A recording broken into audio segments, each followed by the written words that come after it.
আমাদের মরহুম গোলাম সারোয়ার সাইদি ভাই, ওনার আব্বা হযরত মাওলানা গোলাম হাক্কানি রহমতুল্লাহ আলাই, ওনার আব্বা হযরত মাওলানা আসগর আহমদ আল কাদের রহমতুল্লাহ আলাই এবং তাদের খানদানের যত মানুষ আছে সকলের জন্য দোয়া করছি, আল্লাহ তাদেরকে আপনি জান্নাতের উচ্চ মাকাম দান করেন। গোলাম সুবহানী আল্লাহর মেহরবানি কামিল এবার ইনশাআল্লাহ কামিল পরীক্ষা দেবে, আপনারা দোয়া করবেন তার জন্যে। সে কামিল পরীক্ষা দিবে, আল্লাহর মেহরবানি সে হাফেজ আলেম হচ্ছে। এই খানদানের যেই আল্লাহর মেহরবানি ঐতিহ্য, আল্লাহ রাব্বুল আলামিন তার মাধ্যমে যেন এই জ্ঞানের প্রসারে জাতির খেদমতে যেন আল্লাহ তাকে কবুল করে, বলেন আমিন।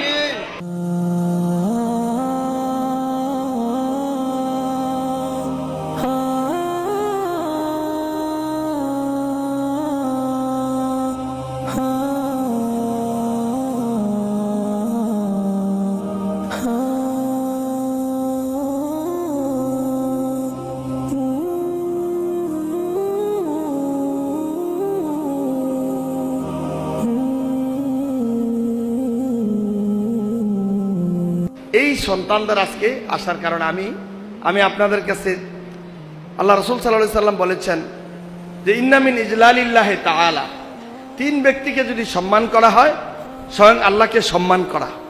এক নাম্বার ইকরামাদি সাইবাতিল মুসলিম, যদি বয়োবৃদ্ধ মুসলমানকে অর্থাৎ বয়স্ক মুসলিম যারা বয়স্ক আমাদের যারা মুরব্বী আছে তাদেরকে যদি শ্রদ্ধা করা হয় স্বয়ং আল্লাহ রাব্বুল আলামিনকে শ্রদ্ধা করা।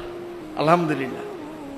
দুই নাম্বার হচ্ছে হামিলুল কোরআন, যারা কোরআনের ধারক বাহক। এই যে আজকে কোরআনের ধারক বাহকেরা আছে তারা আমরা বুঝি হয়তোবা তারা ছোট মানুষ, অনেকে পিচ্ছি বলে ডাক দেয়, কোনোদিন তাদেরকে পিচ্ছি বলে ডাক দেবেন না, তাদেরকে সম্মানের সহিত ডাক দেবেন, আদরের মহব্বত করে ডাক দেবেন না, বাবা এদিকে আসো। তারা আগামী দিনের ভবিষ্যৎ, জাতির গড়ার কারিগর। আজকে দেশ নাস্তিক মুরতাদে দেশটা ছেয়ে গেছে, ঠিক কিনা বলেন?